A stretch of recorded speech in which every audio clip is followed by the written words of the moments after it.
Okay, it's 3:05, so let's go ahead and begin.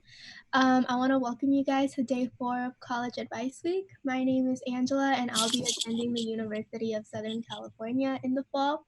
I'm majoring in cognitive science and possibly double majoring in computer science. So today we're going to be seeing two presentations. The first one is by Maelynn and Ria, and they're going to be talking about getting letters of recommendation and reporting scores like SAT scores. And then we'll have another presentation after they're done by Sameeha and Vidushee about college resumes. Now I'm going to pass it off to Anne. Hi everyone, my name is Anne. I'll be attending Baylor this fall as a nursing major.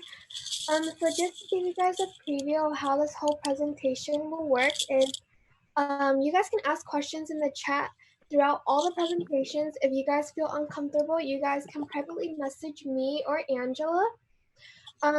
At the end of both presentations, we'll have a live Q&A. You guys can feel free to unmute yourselves and you guys can ask us any questions. It doesn't have to be related to the topics. And I'm going to pass it on to Lauren now. Hi everyone, my name is Lauren and I will be attending UC Irvine this fall as a criminology and law major. And I just want to start off by thanking you all for taking time out of your day to attend this meeting. We'll continue to host Zoom meetings throughout this week, and we get a lot of questions about whether we'll be posting these resources and how you'll access them. So by the end of this week, we'll be launching our website, and to get the link, just follow us on Instagram or join our Facebook group. I'll link them in the chat later. And then there you'll be able to get the website link and then access all the presentation slides as well as recordings. With that being said, I'll now pass it on to Ria and Maelynn with their presentations. Hello everyone. So today's topic, the first topic, is teacher recs and reporting scores. So first, a little bit about your presenters. All right, so hello everyone. My name is Maelynn. I go to Irvington High School. I'm attending San Francisco State University, majoring in music education. Hello everyone. I'm Ria. I'm also graduating from Irvington this year. I'll be starting this fall at UCLA as a political science major. So first, we're going to talk about teacher recommendations. So the first part of teacher recommendations would be making sure that you choose the right teachers. So I have some questions here that you should ask yourself before you decide which teachers to ask for your rec letters. So the first one is, do they know you well? And so this means that you have to have talked to them outside of class at some point, maybe visiting advisory or talking to them during lunch. And especially if you've had a teacher for 2 years in a row or just more than 1 year, that is definitely an advantage because it means that they know you very well and they have a lot to say about you. And then the second one would be, did you stand out in some way in their class? They should have positive things to be able to say about you. So if you feel like you didn't really participate in their class, maybe try thinking about a different teacher. The third question would be if you have a balance of teachers that can convey different aspects about you. So a lot of people say for this, you should choose one humanities teacher and one STEM teacher, so that way they can highlight different skills about you. And then the last one would be, depending on if your college allows this, some don't, but think about asking an employer, an internship mentor, or your Boy Scout, Girl Scout troop leader to write a letter for you as well. All right, so another question you should be considering is how early to ask your teachers and how many. So you should ask them around the first week of school, but if you know this is a really popular teacher that people would go up to all the time, you should really ask them towards the end of your junior year. But if it's like an uncommon teacher that people get letters from, then you should ask them the first week of senior year so they have time to plan and to write your rec letter for you. I know a lot of you says like, what if online school occurs? Because that's still a possibility that could happen. So in that case, I would just email your teacher, and you should be able to email a teacher, any teacher from your 10th or 11th grade. If you email your 12th grade teacher, they're not going to know really who you are. And 9th grade is, they don't it just happened freshman year, but majority of the colleges will ask for either your 10th or 11th grade teachers. You should get around 2 to 3 rec letters, and it depends on like the major you're applying for or the scholarship that you're applying for. Um, why 2 or 3? Because they could get like, they don't, like Ria said, they don't want to say like the same thing. You want to get like different aspects of who they're writing to and what they can say about you. Um, and you should also make an outline of your schools and deadlines that are coming up so your teachers can keep track of when to send it and how early to give you that letter. So this is an example of a chart that I kind of threw together that's like what you should send to your teachers to help them keep track of all the letters they need to send. So the first column would be like the schools that require recommendation letters. Then you would tell them what your major choices are, and then the deadlines should be in order from earliest to latest. So what to put in your resume for teachers. So this is a resume that I gave to my teachers. So you see here on the top left-hand corner is experience. So everything that I've done from work, or if you have any internships that you want to put in there, you can definitely put in there. I also have community service, all of the service learning hours that came from me putting in the service karma. I put that in the community service area. I also have the skills that I'm able and capable to do, and any awards and recognitions that I've gotten throughout my high school journey, I would put that there. And any interest that you're interested in. So like I put like running, cooking, helping others out. So it just gives you like a well-rounded for your teachers who you are more as a student. And just let you know, they're not gonna write everything you put down, but maybe like highlight the main interest points that you're most successful at. And also, you should limit your page to 1 page. Don't give them like a 3-page essay on your life. They just want simple 1 page of your experience and the clubs that you join, etc., etc. So some teachers at Irvington will ask you to write it. I'm not sure if other schools do that too, but some teachers, when they feel like they're really busy and they don't really have time to write a letter, they might ask you to write it and they'll just look over it before submitting it. And I know that when you first think about that, that can be really stressful, but I want you to consider it as an opportunity. So this is where you can showcase any characteristics that you are proud of that you don't think is shown in the rest of your application. So I encourage you to not be vague or general and be very specific about certain qualities that you have. And also don't worry too much about the format because your teacher will definitely look over it before submitting it. So this is an example of a rec letter. Thanks to Vidushee for letting us use hers as an example. But before I let you guys look at it, I would say make sure not to like copy this, or I also have a template at the bottom. Make sure not to copy that completely either, because you might get in trouble for plagiarizing. The template that I made, there's the link at the bottom. It has highlighted areas where you need to insert your own qualities, but I also encourage you to change up the structure in a little bit, not to just use the template. So here you can see that Vidushee's rec letter has a lot of very specific qualities about herself, and it even includes some of her extracurricular activities. So this is a very good example as to what you should be writing in your rec letter. All right, so reporting your test scores. So the first test score I'm going to talk about is the SAT. So some schools will give you a code to submit your SAT scores at College Board, or you can research that yourself. So how it works, so the UC curriculum, all UCs will allow you to send scores to any one campus, and they will all of the UCs will have your score. For CSUs, if you don't want to pay that much money, you can always send it to the Chancellor's office in Long Beach, California, and it will go to all the CSUs.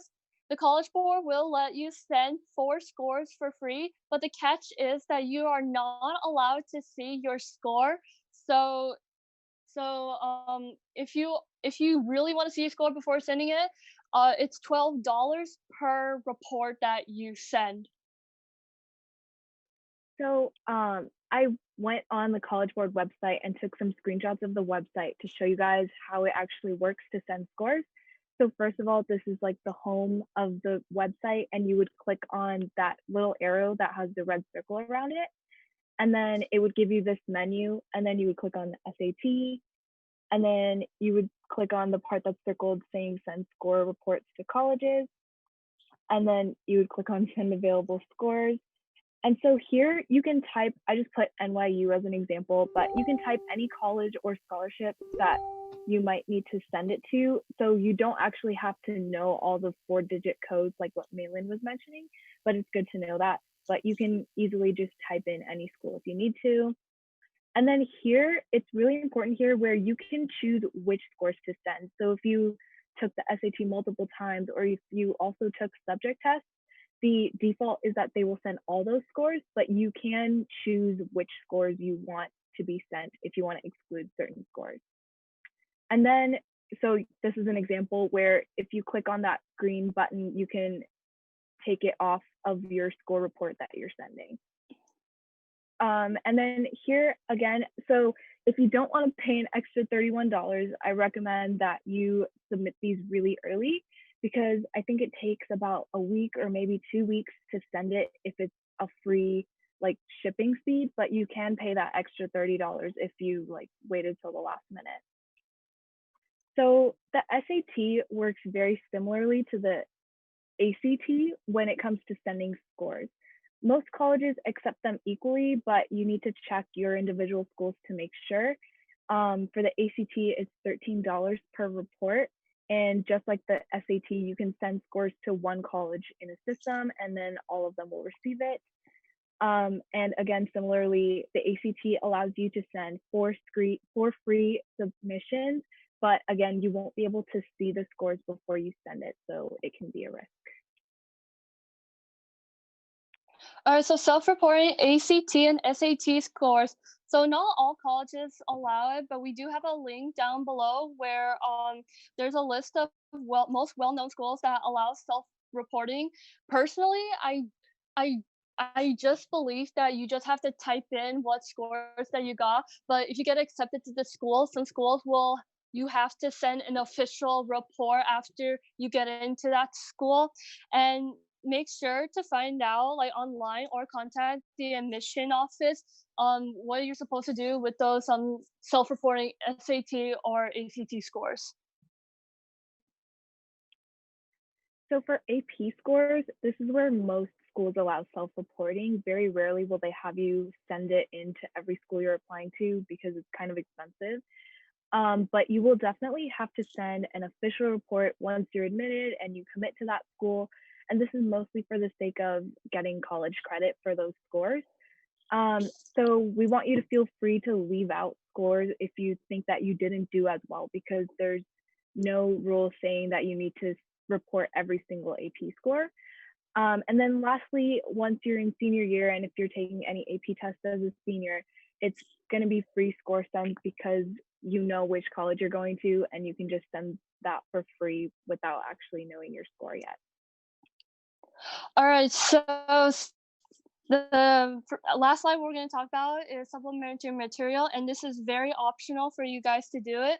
So supplementary material, so smaller and private universities accept optional portfolios, meaning that they accept artwork from you, photography, music, you can like record something, and it's a really good idea to do these. And a lot of you might be asking us like, we're not majoring in the arts, why would we do this? So even though if you're not majoring in the arts, it's a really good idea to submit any portfolios, like any artwork, photography, music skills that you have, because they care a lot more about you as a well-rounded individual than in public schools, because they probably have over 80,000 submissions. They're not going to take the time for you to do that.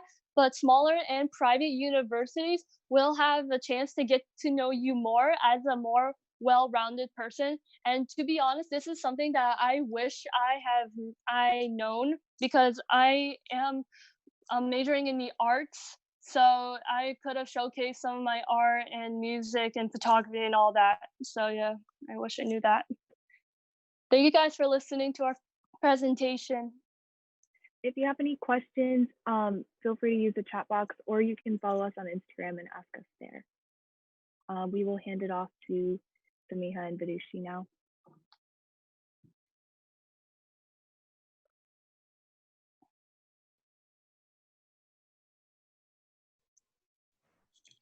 Hey everyone, my name is Vidushee, and Sameeha and I are going to talk about your college resume and how to report your extracurriculars on various college reporting applications.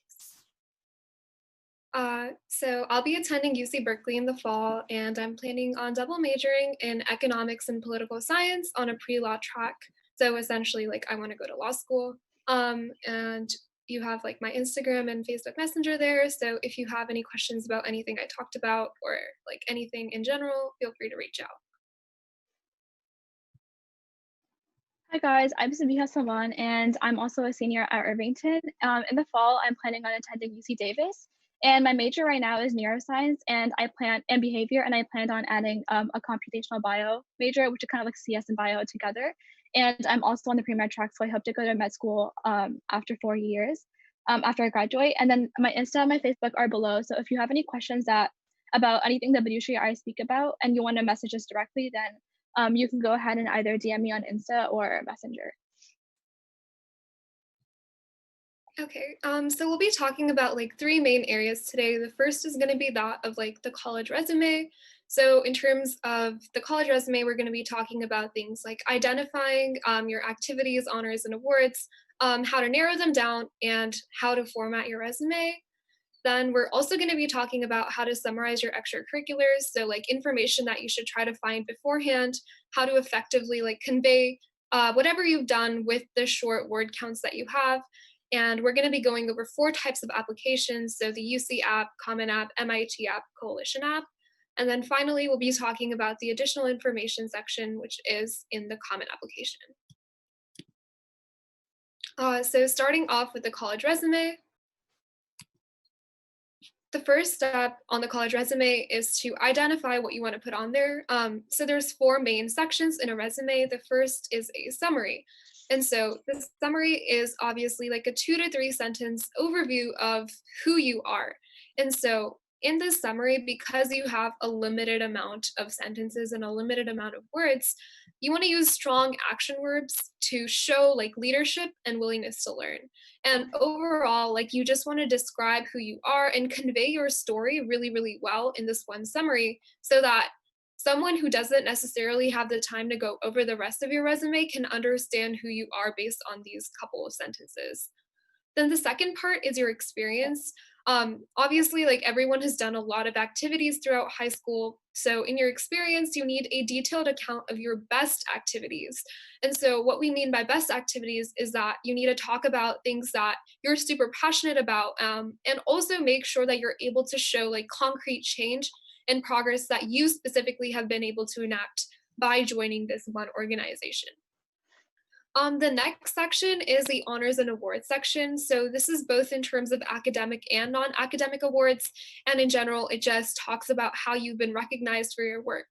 So in terms of academic awards, it can be things like an AP Scholar Award, or non-academic awards can be for example, if you got some of your writing published, then that could be listed as a non-academic award.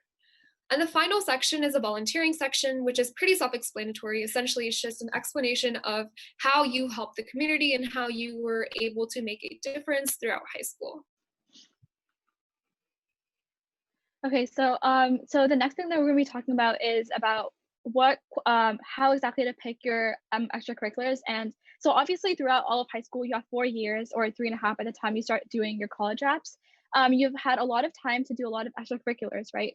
But the thing is, you only have a certain number of spaces in your college application to pick, fill out your extracurriculars. So the main question here is, which ones do I pick?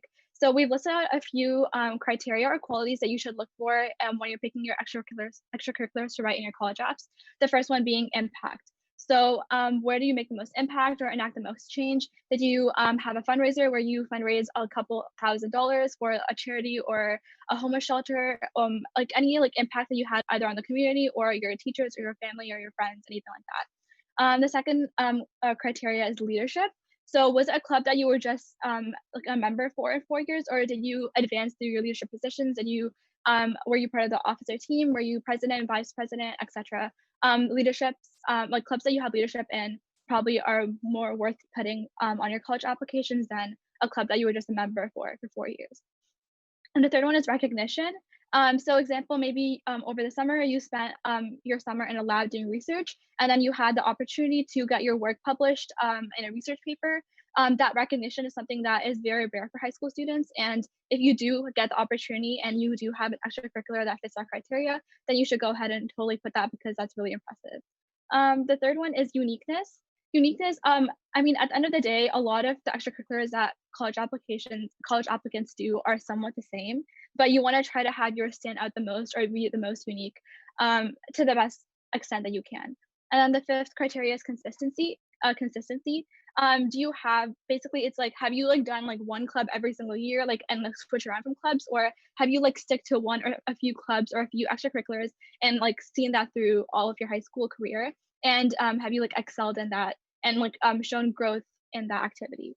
And then the sixth one is cohesiveness. A lot of times you're going to hear in Vidushee, and I mentioned this a lot in this presentation, something called a story. So essentially like every person's college application revolves around one or two main points. For example, for me, my college application was based, so as I said, I was a bio major. So, but I also did photography all 4 years of high school, and I do like photography, film photography. So I had to find a way to tie those like both together. So what I found was the intersection of photography and science. So like all my extracurriculars were either photography or science based, except like I had a few like other ones too, just to show well-roundedness. But you need to have like a story, and all your extracurriculars should be like somewhat related to each other. So those are some good ones to put. The next thing after you've identified all your activities is to format your resume. So your resume in general should be only 1 or 2 pages long, and it should have information that you already don't put in your activity section. So basically, obviously, like the people who are reading your application do not have a lot of time to spend on it. And so if you waste time like repeating stuff that you've already put somewhere else, they're probably either going to get annoyed or they're just not going to go over like what you're actually talking about in your resume. So make sure that it's unique information. And so as you can see on the example on the side, you should start by like putting your name on top and then contact information. So like your email and LinkedIn if you have one. Usually like people don't have time to look at your LinkedIn, but also something that I've noticed like personally is that like for a specific college, like right before the admission or a couple months before the admission deadline, and also like a couple of days before decision day, someone from that university like kept stalking me, and then I got in. So like they do look at your LinkedIn sometimes. So like it may be a good thing to have. And then underneath that is like, again, a summary using really strong action verbs, because obviously those action verbs are super important to show actual things that you've done rather than make you sound like a boring applicant just like everyone else. And then afterwards, you need your experience. So with writing your experience, as you can see in the example over there, you need a title, organization name, start and end date, website, and a summary of the work done. So for me, the title was president, the organization was Irvington debate, and then the start and end date was September 2016. So I started in my freshman year and I continued up till this year, and the website is there. And after that, I followed up with like a summary of all the work I've done. And then the volunteering section is basically the same thing as your experience, except with whatever you've done in terms of volunteering and service for your community. And then the last section is the honors and awards section, which is just a bullet pointed list of the most important awards that you've received. And so if you have extra space, then you can give an explanation, but usually it's just a list. So for me, an example was the debate tournament of champions qualifiers. So I gave like a little explanation of what that means. And I told them that it means that I was like top 25 nationally in Parley for 4 years. Also, if you want to go back and refer to this resume template, we have it linked on the presentation here. Okay, so next we're gonna be talking about extracurriculars. We just talked about resume, like how to make your college resume, and now we're gonna go more in depth about how to actually write your extracurricular section of your common application. Okay, so the first step is identification. I touched upon this a little bit before when we started the presentation, but over the course of your high school career, you've obviously done a lot of stuff, more than 6 to 10 stuff, extracurriculars, obviously, right? But the thing is, how do you pick which ones are the best ones to write about? So something that I did, which I found really helpful, and a lot of my friends did also, and my peers, is in the beginning of the summer, sit down, maybe take like a couple, like 1 to 2 hours to make like a comprehensive list about every single thing you've done since the summer before ninth grade. So anything after you graduate or finish 8th grade, I guess, counts and is up for debate to put in your college applications. So what I did is, you can see on the side over here is a sample of the things I did. So this was my list. It was just a rough list. There was probably like more stuff also, but I basically wrote everything down, whether however like insignificant that I thought it would be. Just write it down so you know everything you've done, and then you can rank each of your extracurriculars in terms of best value, and then pick the top how many ever number you need to put on your college apps. So some criteria to, as I mentioned before, to rank these extracurriculars, you can think about passion, impact, leadership, and initiative, and then see which ones have the most passion, impact, leadership, and initiative, and then probably pick those out of your whole list. And then the next step is like effective word usage. Like Sameeha and I have already mentioned, like you don't have an unlimited amount of space to describe all your activities. So there's 4 main things that you should probably be doing in order to make the best use of your words. First, we've said this a lot, but action words showing what you've done. Strong words can make something insignificant seem really important. So even if you don't think something is like super exciting, like the way that you talk about it and like the way that you describe it can make it something that sets you apart from other applicants. The second thing is like lots of obvious abbreviations and short form. Obviously, don't go overboard with this. I was like reading one of my friend's activities lists before she submitted it, and the problem was that she used a bunch of like abbreviations that she made up and made sense in her head because she was the one writing about them, but to another person they wouldn't necessarily make sense. So make sure that, again, these are obvious abbreviations that anyone would understand. Third, another really easy method to do this is like use numbers to quantify the impact that you made. So numbers are very objective and they're very easy to understand, rather than like showing leadership. Like that can be a very tangible thing and can be very subjective, but if you use numbers, then you're more likely to convince the admission officer that you have done something significant. And then the last thing is to be direct and eliminate a lot of the fluff and jargon that you're used to writing like on a daily basis. Like the point of the activity section is not to sound pretty, it's to sound very direct and tell the people what you're doing. Like it doesn't matter if you're using very simple words as long as they're effective and they have as little character counts as possible. And just a general tip that can like be a pet peeve for a lot of people is like make sure that all your descriptions are in the same tense. That just makes it a lot nicer to read and a little like it doesn't throw people off when they're reading your activities list. Okay, so next is a UC application. I don't know, so basically the UC application has different categories and you have 20 spaces to enter in any like either activities or awards. So it's called activities and awards section, and the picture on the you can see on the side over here is what it looks like, or at least for the our application here, this is how the interface looks like. So there's different like type of categories that you can pick from when entering in your activities or awards, and they include educational preparation program, which is basically like any like summer enrichment program that you went to, maybe like a debate camp or some like bio program that you did at college over the summer. That all falls under the educational preparation program. The next category is an honor or an award. So maybe you have like AP Scholar Distinction or the PSAT semifinalist, anything like that, or you won like something in DECA or debate. The next one is extracurricular activities. So this is like clubs, internships, that type of stuff. And then the next one is volunteer community. Again, this is just volunteer service, volunteering. Maybe you like volunteered at a homeless shelter or a soup kitchen, like that.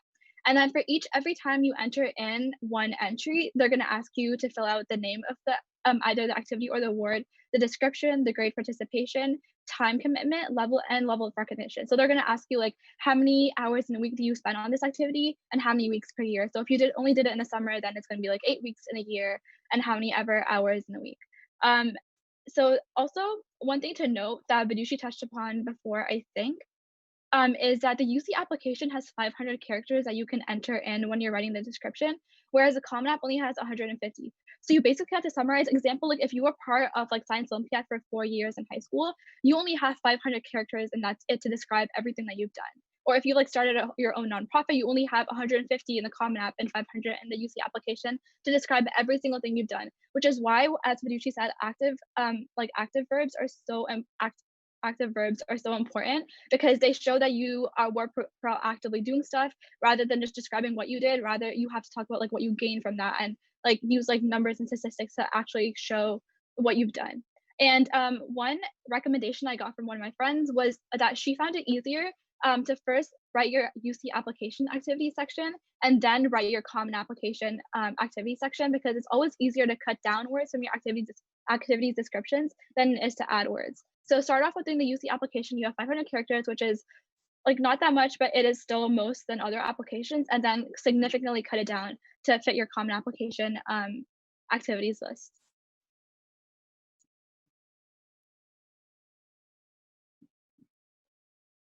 Next slide.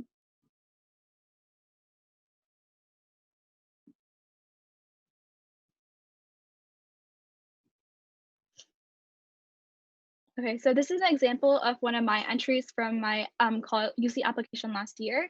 So over the summer after my junior year, I was fortunate enough to go to India and kind of volunteer and shadow at a hospital. This is like an example that Sameeha had, and it was like, again,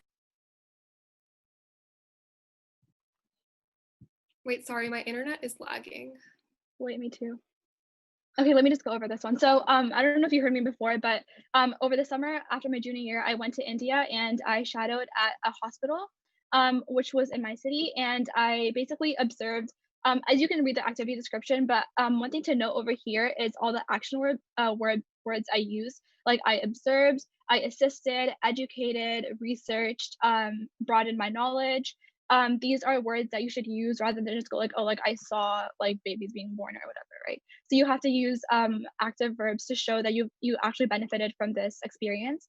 And then after the activity name description, then you, so I did this the summer after 11th grade, so that counts as senior year, so 12th grade, which is my grade participation. And then time commitment it was just a summer thing, so 2 months, so 8 weeks per year, and then for 1 year, and then I spent around 15 hours per week doing this activity. The next type of application is the common application. This is the portal that a lot of colleges use and probably going to be the most utilized one that you guys also use. So you have 10 spaces in the common application, which is less than the UC application. And there's a bunch of different categories like debate and speech, journalism, publications, internship, science, math, vocal music, student government and politics, etc. And so the information that you have to fill out for each activity is the title, the description, the years, the time, the hours, and whether or not you're going to continue in college. And so essentially like the time is not the amount of time you spend on it, but rather like when you did it. So like, did you do it over break? Did you do it during the year? Did you do it like all the time? And then the hours are like the amount of hours per week, the weeks per year that you spend on the activity. And obviously like continuing in college is like whether or not you're planning on doing it later on. And then you have 5 spaces for the honors and awards section, which require the title of the award, the grade level that you received it, and the level of recognition. So essentially, like, is it a local award? Is it a state award, national, international, etc.? And so like Sameeha said, the character count for the common application is super small. It's like 150 characters. So general tips for making sure that you can get your message across is to choose your words wisely, obviously. The second is write in fragments. Like people are afraid to write in fragments, but no one is asking for complete sentences here. They're going to get what you're talking about just based on a fragment. And then also remember the action verbs. The next type of application is the MIT application. So the MIT application is actually really weird and it kind of threw me off when I was first looking at it. So you have 4 spaces for activities, and in those you have to have the name, the year of participation, and something to note is that it doesn't talk about freshman year activities. So if you're applying to MIT, make sure that you don't have activities that you did in just your freshman year. And then you need time, so in terms of like hours per week and weeks per year, and then a description of the activity and your role. So on the right, you can see an example. I was talking about how I'm like a co-founder and executive vice president of a nonprofit, and I described that. And then you have 3 spaces for work experience, where you talk about your employer and the nature of the work you did, the dates of employment and the time. But again, like this has to be paid work, not like, oh, I tutor, because that's not going to be something that can count in your work experience. Then is your summer activities. And so this is kind of weird because most people's activities are also their summer activities, but MIT wants you to separate them. So summer activities is more like things like internships that you do during the summer. And so you have 6 spaces for this. So you need to include the name, the date of participation, and the time per week that you did it. So for me, I wrote about how I interned at the ACLU and the office of an assembly member, and I did it from the 10th to 12th grade summers. And then you have 2 different categories for awards. The first one is a non-scholastic distinction that you have 5 spaces for, where you need the name and level of recognition. And so this is things like, for me, I wrote about how I got the Gold Presidential Volunteering Service Award, and this was a national award. So this is things that are like not related to academics, volunteering or like creative stuff that you've done on your own time. And then scholastic distinctions are another category that you have 5 spaces for. And these are things like, for me, I was a national AP scholar for 2 years. And that is, again, like a national award that's related to my academics. Okay, so the next is the coalition application. Coalition is a really pesky and banal college applications service portal. And a lot of teachers, like Miss Kohler, wrote one of my rec letters, and she kept complaining about it all the time because there were like some complications about sending rec letters and colleges didn't receive it. But basically, a lot of people don't have a really good experience with it. But there are a few universities that only accept applications through coalition. Some of them that are very popular and Irvington that people apply to are UW in Seattle, UT Austin, U Michigan, and I think UT Dallas as well, but I'm not really sure. So the coalition applications activities experience section is very similar to the other two, the UC and the Common App portals. But so they have 8 extracurricular activity sections, and then they ask you to categorize it into either academic activity, arts, club, organization, family responsibilities, sports, volunteer work, or other. And then for each of these, they ask you to write the activity name, category, when you participated in this activity, how many weeks per year, and then how many hours per week, and then a brief description about the primary functions, like just describing the activity, what you did, what you learned from it, and then list any positions, honors, or awards that you received in this activity, and then also whether you had any leadership or shared leadership positions. The last thing that we're going to talk about is the additional information section. And so this is only found in the Common application. So there's 4 main ways that people use the additional information section. First is to like talk about external circumstances that they weren't able to mention before. Like some people like have, for example, like medical issues, which might have influenced their ability to do well in school or like spend a lot of time on extracurriculars, but they didn't want to talk about it in their personal statement, so they talk about it in the additional information section. The second main way that you can utilize the section is by talking about your extracurriculars or experience. This is what I did. And so I basically had like an experience within debate that I didn't really get a chance to talk about in my personal statement or any of the essays that I was writing to my colleges. So I just talked about it in the additional information section. And that kind of just like gave a little bit more insight into my personality and really tied my story together.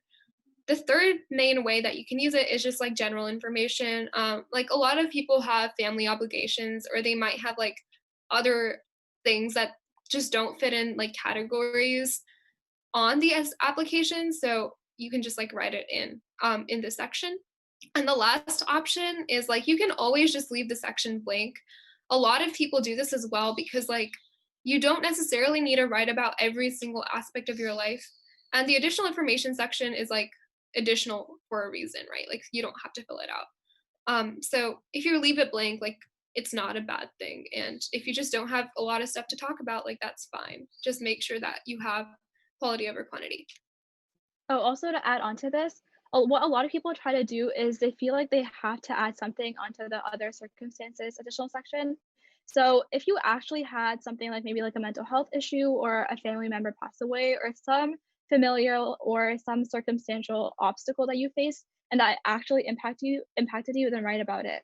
Or if like that's the reason that you have like you can also use this section to explain like bad grades. Maybe you had like a friend pass away during your sophomore or junior year and that's why you like did not that well in your classes. You can explain that, but don't use the additional comment section as a way to explain your bad grades if you don't have an actual explanation for it. Like don't make up like a mental illness or don't make up a passing of a fake friend, because you won't believe it, a lot of people do this. And the thing is, admission officers can smell this and they can detect this because people do it all the time. So if you're genuine about it and you actually have something genuine to write about it, go ahead and do it. That's perfectly fine. But don't try to force some hardship in your life and then write about that, because people will know. Like Sameeha said, like you don't need a sob story to get into college. Yeah. Like I didn't even fill out the additional comment section, and I know a lot of people who just leave it blank. It's always better to leave it blank than to force a story into there. Okay, awesome. Thank you so much for listening to us. You can always contact us on Messenger or Instagram. Again, those are usernames. And now I guess it's time for the yeah, now we're gonna have the Q&A session. Thank you to everybody who presented. If you guys have any questions, feel free to type it in the chat, or you can privately message any of the presenters or Anne, Lauren, and I. And today we're also joined by Caitlin, if you want to introduce yourself. Hi, my name is Caitlin. I went to Irvington. I will be going to UC Berkeley as an econ major. Okay, so yeah, feel free to ask questions. You can also unmute yourself and say it out loud if you want. And the questions can be about any topic, so not only limited to the topics of these presentations, just anything you have in general about college applications or about high school life.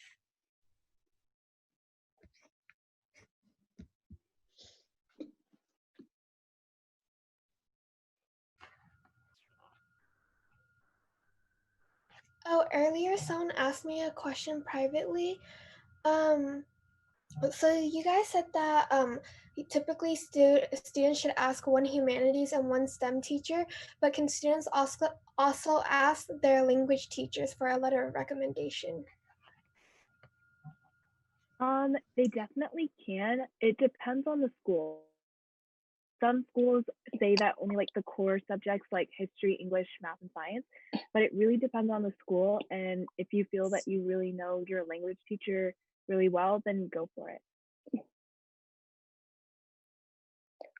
Also, like because I'm majoring in music education, I thought to myself that like it wouldn't make sense for me to ask like my math or science teacher, because that's not what I'm majoring in. So I asked my my music teacher and my US history teacher for junior year, because they are the most they're the teachers that one really connected with me the most, and two, they could talk about my major a little bit and why I chose music education. So it doesn't have to be necessarily this and that. It could be like 2 and 2, and yeah. Okay, we have a question. Someone is asking, do your electives in school matter when applying for a particular major? For example, if your electives are mostly computer science right now, but you want to be a pre-med.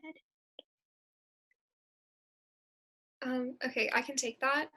Your electives don't really matter that much, but like if you want to show interest in what you are going to like talk about, or like if you want to weave it into your story at some point, then that is always really helpful. Like for example, something that I did was I had journalism for 2 years, and like my take on college was basically about like politics, advocacy, and like writing. And so I was able to weave in journalism really well into my story. And so like I took an elective that I took and added it to my story. But obviously it's not necessary for you to do that. Also, a lot of times it's not just for like admission officers. Like I don't think any admission officer, or at least in my experience, is going to be like, oh, like XYZ is applying as a bio major but has all CS extracurriculars. It won't. I don't think it'll work against you. But what like an advantage that you can have is if you have extracurriculars aligned with your major,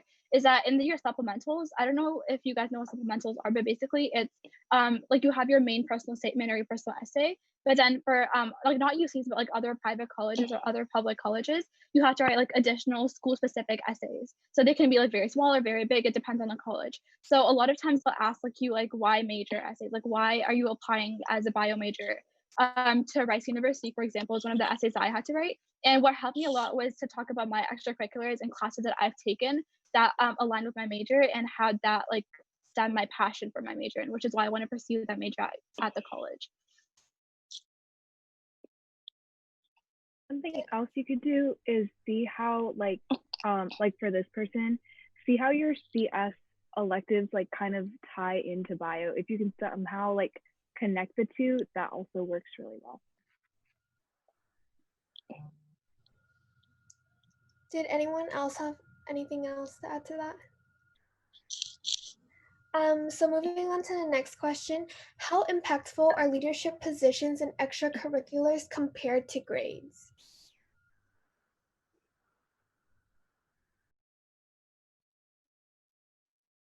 Okay, I guess I can start with that too.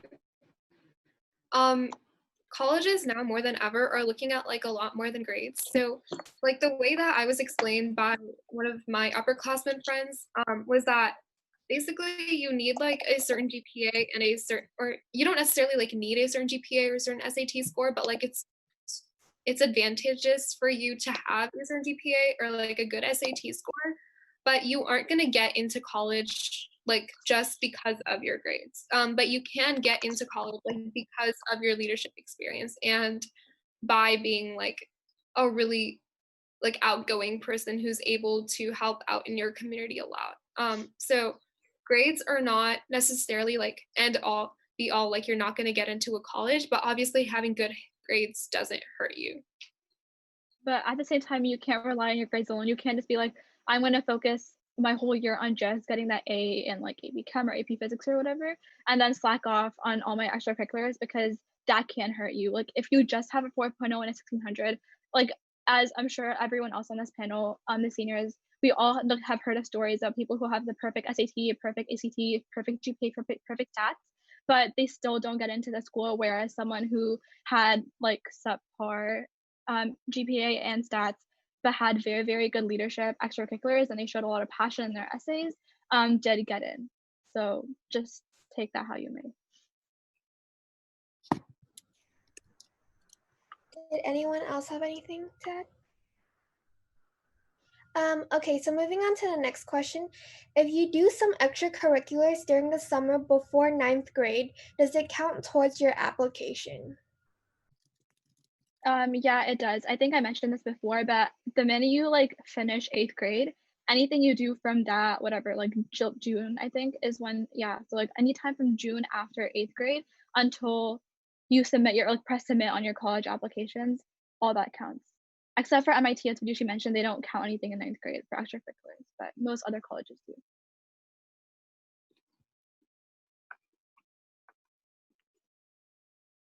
Does anyone have anything else to add to this question? If not, I have one more question, Lauren, sorry. Okay. Someone asked, how many years of language do you have to take to graduate or get into a specific college? And if, for example, I want to stop at Spanish 3 and I take Spanish 1 and 2 in school, can I take Spanish 3 outside of school? I can answer that one. The requirement to graduate is 1 year language? I would say, 2. And then I know for UCs, you need to have 2 years of language. and a lot of schools recommend 3. A lot of people do stop after 2 years, though, if they decide to do another elective or a different class they're really passionate about. So it really depends. However, at Irvington, if you take a 3rd year of language, it does give you a LONI credit as well for Spanish. So it is kind of beneficial to do more extra language if you have the space for it.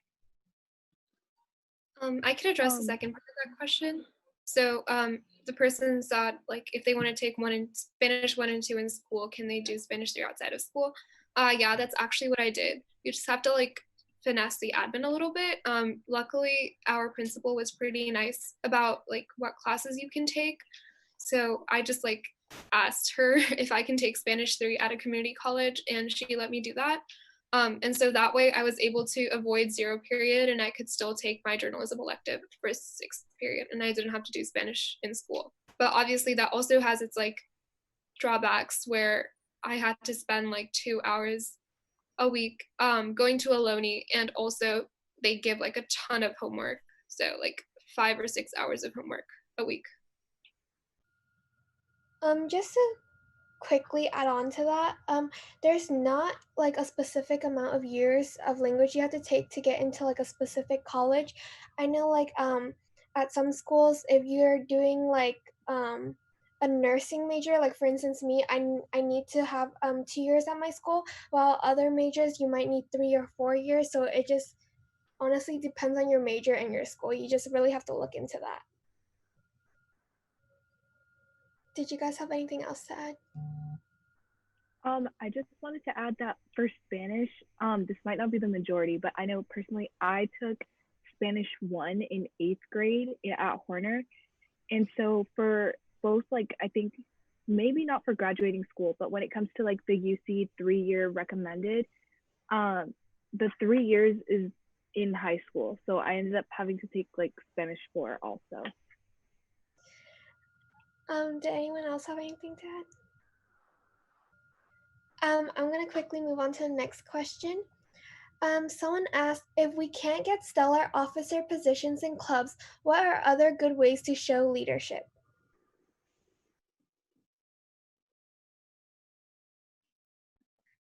Okay, I can take this one. Oh, Yeah, go ahead. no, you can go. Okay, so I did have a few leadership positions in clubs at school, but I also wanted to diversify my application. So, I mean, I was a Girl Scout for the past, like, I don't know, like 11, 12 years, or since I was in 4th grade. And I don't know if you guys know, but there is like a gold award that Girl Scouts do. It's basically like you have to pick any community service issue and then create a project or like a proposal or some type of like solution to that project, however small it may be, and you need to spend like 90 to 100 hours doing so, or I think it's 80 or 90 hours doing so. So what I did is I used that opportunity to start my own nonprofit. And it was like basically because I started it myself, I was automatically president or founder, I guess. And that also looks good because not only do you just join a club, it's not like just joining a club and like becoming a president. You started something from scratch. So you had to like get your own officer team and then like get funding for it, contact different people, and like that's like a lot of skills that you can show. So if you are not able to get any like prestigious, I guess, leadership position in school or any like highly coveted leadership position, you can always make opportunities for yourself. Also, there's a lot of like organizations outside that are like high school organizations that are like not in Irvington, but are like open to high school students across America that are like other schools are hosting, and just like high school students coming together and doing it. Like Girls Who Code, and like I know a few others. You can also apply for leadership positions there too. So there's a lot of opportunities, and you just need to look for it. Yeah, and leadership is not only just like having a position in a club or in a nonprofit or something. It can also be something like being an older sibling and taking care of your little siblings, or like babysitting or tutoring.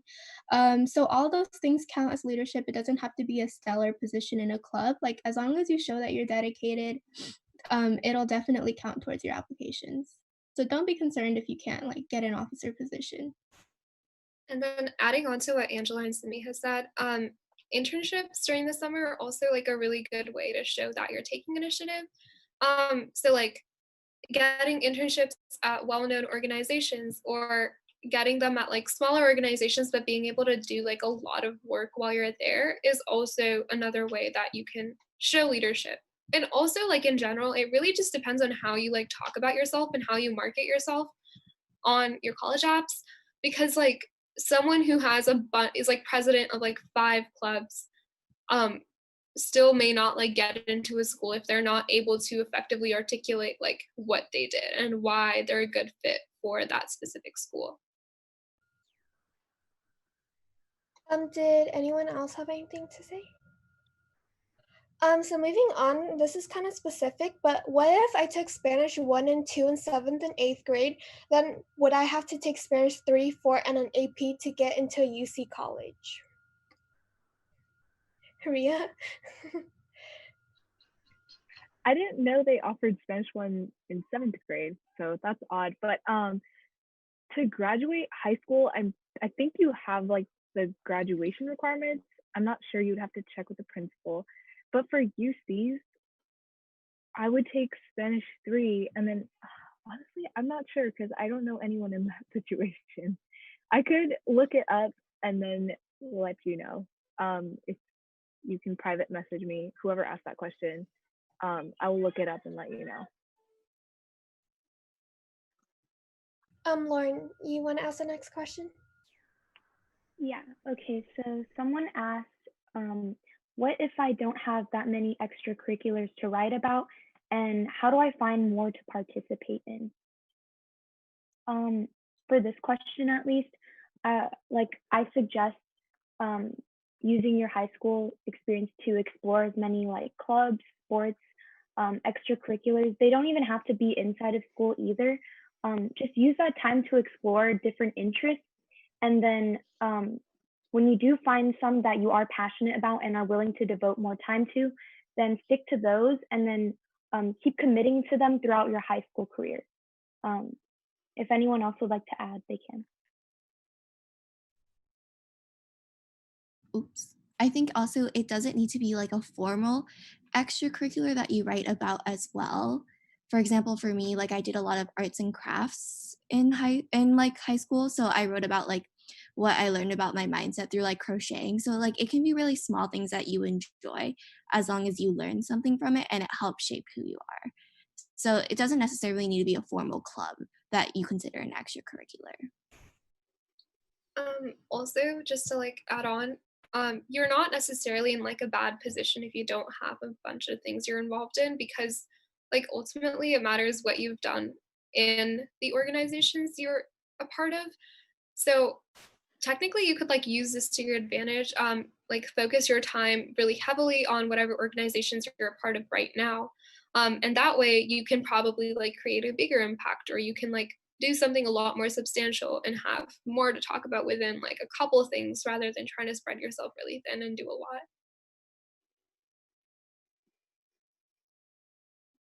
Does anybody else have anything on this question? If not, I'll move to the next question. What teachers at Irvington are known to be really popular for Teacher X or have particular policies regarding it?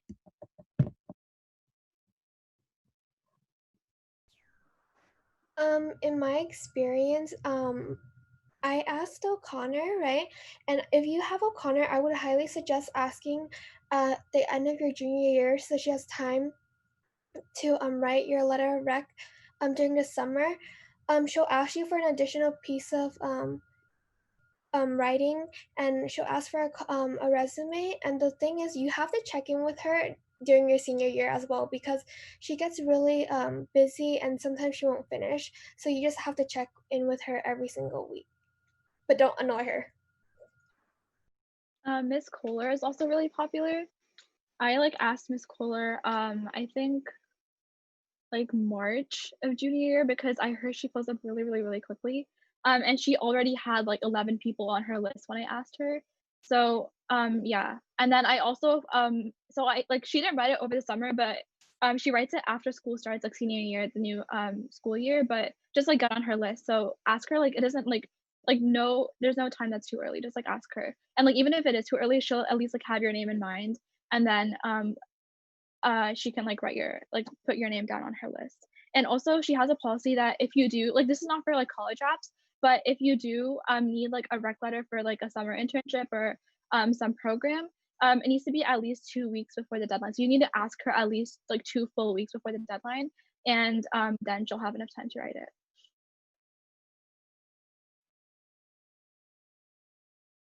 Okay, the next question is, what's a good ratio for the amount of in-school extracurriculars and out-of-school extracurriculars you should report?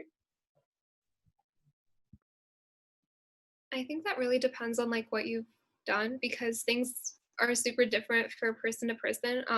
I was actually like just checking how many I reported myself. And so on the UC app, I did like 4 in school and 6 outside of school because I was more involved outside of school than in school, I guess. And also like I had like different internships and stuff to talk about. And so like it doesn't really matter whether they're in school or outside of school as long as you can like think about the 6 things that Sameeha and I had talked about.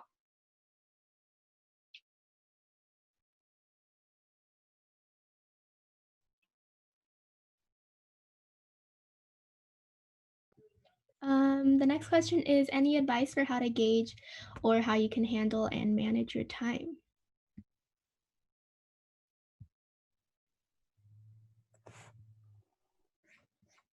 I think a lot for me in terms of figuring out how much I can handle and manage my time is I use my planner and I use an hour by hour thing, like an hour by hour plan of like all of my time after school, because oftentimes I always think that I can handle more than I actually can. And when you kind of planned out hour by hour what you're doing, you realize like how few hours there are left.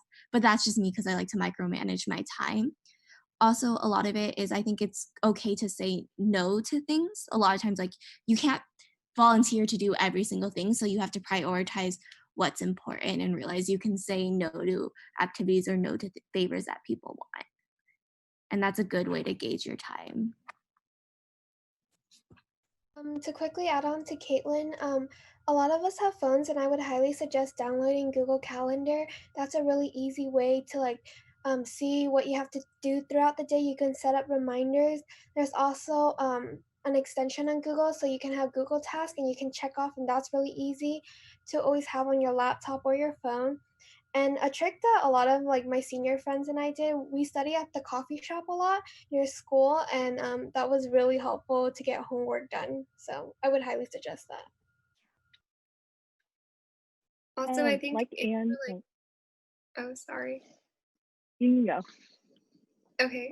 In terms of like academics, a really good way to like figure out if a class is maybe not like the best for you specifically is to like ask upperclassmen because usually upperclassmen are super excited to like give advice to people. And I think like the fact that this whole forum exists is a pretty good example about like why people are willing to answer questions. So for like Irvington people, obviously you have all of us that you can reach out to, and for other schools, you probably know a couple upperclassmen that can give you advice about like how you should study for certain classes. So that can be like a way to maximize your studying potential, and also just like how much time it takes in general. So that's something that you can keep in mind when you're signing up for classes. So earlier I was gonna say, based on what Anne was saying about Google Calendar, another good thing about Google Calendars is that you can invite your parents to it, and then like they can have it on their calendar too. And like it really helps with miscommunication because my parents always know where I am and they're not gonna be confused about why I'm not home. Okay, the next question is, what is the correct time to seriously consider what you want to do in the future? Does anybody want to take this question? Honestly, you have a lot of time. At least like I can say for myself, I've already technically I have a major, I'm going to college and I still don't know what I want to do. And so it's okay to explore your options. A lot of people like you may think around you like know exactly what they want to do and have a 10-year life plan already in high school, but it's okay to explore. Most people in college change their majors about 2 times. And I know people that have switched from like CS to law to pre-med because they're still trying to figure it out. So it's okay if you don't like know when there's no right time or benchmark that you have to hit when you need to start seriously considering your time. That's why I think it's really important to try to explore and do a lot of different things, especially like in the beginning of high school. So that way you can figure out what you like. But don't feel pressured if you don't know what you want to do. Another thing is that even if it's like college at like the season is coming and you still don't know like what exactly you want to do or you don't want to commit to something, you can always just have like an undeclared or like don't pick a major and just go in undeclared, because that way even like honestly even like yeah, as like Caitlin said, everyone right now has like already picked their major, like seniors at least, because we've gotten into college. But there's like a very very high chance that we will all at least change our majors at least once or twice, because like college is about exploration, and like no adult expects you at like 16, 17, 18 to pick exactly what you want to do for the rest of your life. Like that's just crazy. So like even like right now, like I think that I'm pre-med, but who knows, maybe like 4 or 5 years down the line that I might realize like maybe I like pre-med's not for me, you know? So or like med school. So going in undeclared is really good because that doesn't limit your options, and then that gives you time. And there's no like drawbacks for going in undeclared. You just have maybe like another 1 or 2 years to explore your options, take different classes, and then see what's like best for you, and then you could declare a major. Also, like something my parents were telling me about recently is like now is the time, like high school and college is like it's the prime time for you to try whatever you want, because your mistakes aren't going to matter. Like they're not going to negatively affect you. Your mistakes are only going to teach you like what you love to do and what you don't like to do. And there's no other time in your life where you're going to be able to try something and fail at it and have such like have your parents to fall back on or have like that safety. So right now is really the time to like explore everything that you want to do. Even if you feel like it's too late for you, it's definitely not. So that's something I would recommend. Does anybody else want to add on to that?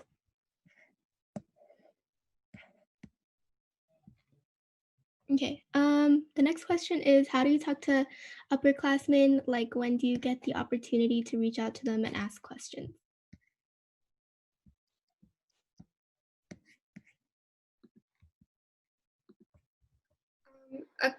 Going out and like joining clubs is always a really good way to meet upperclassmen, because especially if you're like an underclassman as a freshman joining clubs, like almost everyone is older than you. And so having like things in common with people is just like a really good way to start talking to them.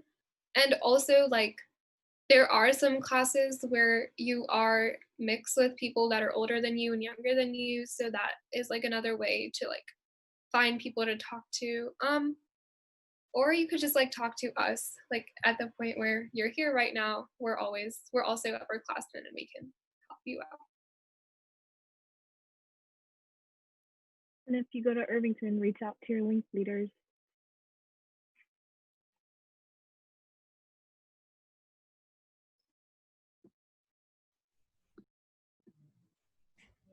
Are there any more questions?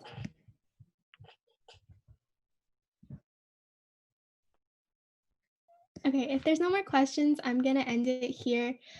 Feel free to privately message any of us after this because we're happy to answer any questions. Do any of you guys have any other things to say? I think Lauren is. Yeah, go ahead. Continue. Go ahead. So we will be launching our website this weekend, so just be on a lookout for when we post a link to it, and there you'll be able to see. Actually, I think I can just share my screen and show you a preview of how to access the resources and slides. Let me see if I can. Oh, does someone else have to unshare their screen for me to do this? Or, okay. So basically the website is going to have all of these presentations in one place, as well as additional information and summaries of all these presentations and recordings. With this, how do I share it? Is it? Oh, here. Is it sharing the screen right now? Yeah. So this is what our website kind of looks like right now. So to get to this tab, we would go to resources first.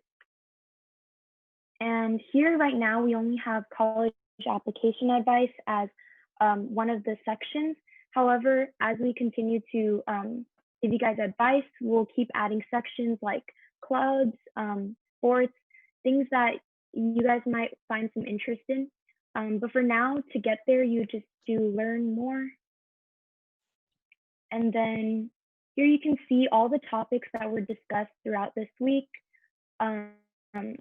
These are links to the presentation slides and the recordings of each meeting if you guys happen to miss it and wanted to tune in to see if any of the questions you might have were answered.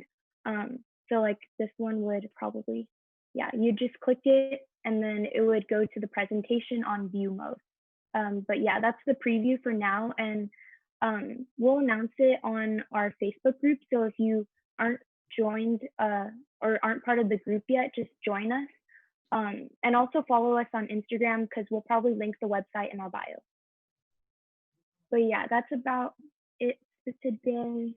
I think tomorrow's presentations will be on waitlist and appeals process, as well as community college or the tag system.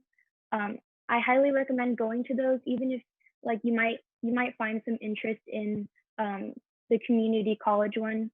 I know a lot of people may not consider that as an option, but I feel like we should all be open-minded, especially with the coronavirus right now. Now I think I'm gonna stop. Okay. If you guys have any more questions, feel free to stick behind. We're happy to answer all of them. If not, then you're all free to leave. Thank you for coming.